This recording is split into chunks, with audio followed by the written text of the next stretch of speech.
Die afbreek van organiese stof is een van daai, dis of is slep of is maklik, maar mens weet nooit werklik wat se een dit gaan wees nie. Hier agter my staan Chris van Monterra en hulle het breakdown en dit is jou one-stop shop oplossing vir enige organiese produk wat jy wil afbreek. Kom ons gaan luister 'n bietjie in. Middag Chris, hoe gaan dit met jou? Baie goed, dankie self. Nee, goed, dankie. Ons kan nie kla nie. Kom ons praat nou 'n bietjie. Ek het nou juist gesê jy one-stop shop vir enigiets organies. En dis breakdown, hierso kan jy sien, dis ook 'n vloeistof. Verduidelik vir my 'n bietjie van die produk en wat alles daarin gaan. So, Breakdown is ook een van ons nuwe produkte wat onlangs gelons is en hy doen presies wat sy naam sê. Hy breek organiese materiaal af.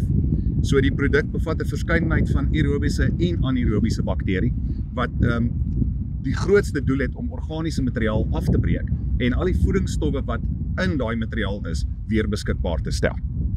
Dan as 'n mens nou begin kyk na die fynere details van hy is tog 'n vloeistof en dan is daar daai verrassingkie wat jy in hom gegooi het, die aktiewe ensieme wat ook rondhardloop wat so jou ding vermeerder, jou spoed. Jy het vinnig vir my genoem van 'n komposhoop wat gewoonlik tot 3 maande sou vat, wat jy nou afbring tot 6 weke toe. Verduidelik vir my 'n bietjie meer van dit. So dit is, jy's heeltemal reg, een van die geheime van die produk is dat hy aktiewe ensieme gebruik. Die mikrobes wat daarin is, moet koloniseer en vermeerder en dan begin hulle daai ensieme afskei wat die organiese materiaal afbreek. Hierso het ons van daai ensieme wat reeds aktief is in die formulasie, dus is dit 'n vloeibare produk en dit gee vir ou net 'n bietjie van 'n oorbruggingstyd wanneer die produk toegedien word. Van toediening tot daai mikrobes kan begin vermeerder en die ensieme uitskei. So wanneer die produk toegedien word, gaan jy onmiddellik begin 'n aktiewe afbraak kry van daai organiese materiaal. En dan is die groot ding, ons kan nou hierso sien, daarso is van die 70,000 verskillende goed waarvoor jy dit kan toedien.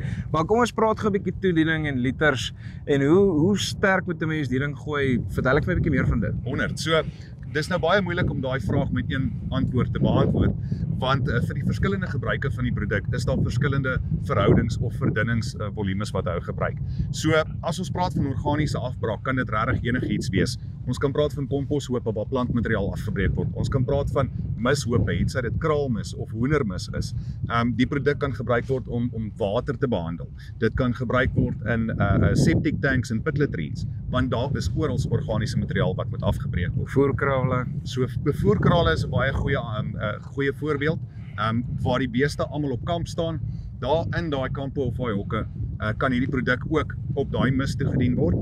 Dit gaan die afbraak baie versnel, dit gaan die reuk verminder en as 'n gevolg daarvan gaan 'n ou minder vliee op die plaas hê. So verdiende is jou besigheid higiëne ook op en daar waar wonde en goeters is kan vliee nou nie gaan staan 'n moeilikheid maak nie. 100%. So daar's 'n knock-on effek met ekstra voordele wat nie net uit die direkte toediening van die produk kom. Maar as dit nou kom by die toediening se goeders, 'n mens kan maklik sonder twyfel kyk wat is jou gebruik of reeds al gebruik, dan gaan vir jou resep wees en jy kan aangaan. 100% reg. Die dosisse is op die vir die verskillende gebruike op die drom. Tipies met 'n komposhoop of 'n misafbraak sal 'n ou praat van 'n 1 tot 100 verdunning. So 1 liter op 100 liter en jy benat daai hoop net tot op 'n punt dat hy klam is, maar nie dat die water uitloop. So dis nie asof mense honderde duisende liters gaan gebruik om die resultate te kry. Dankie vir jou tyd. Baie dankie vir julle. Alright, so, 'n one-stop shop vir enigiets organies wat nie meer daar moet wees nie. So, as jy bietjie meer wil uitvind oor hoe breakdown jou goeders afbreek, gekontak gerus jou naaste Gifrep en kom 'n bietjie in kommunikasie en sien hoe jy hierdie op jou plaas kan gebruik om daai een produk te hê wat jou op vele plekke kan help. Dis vir ons Spice, oor en uit.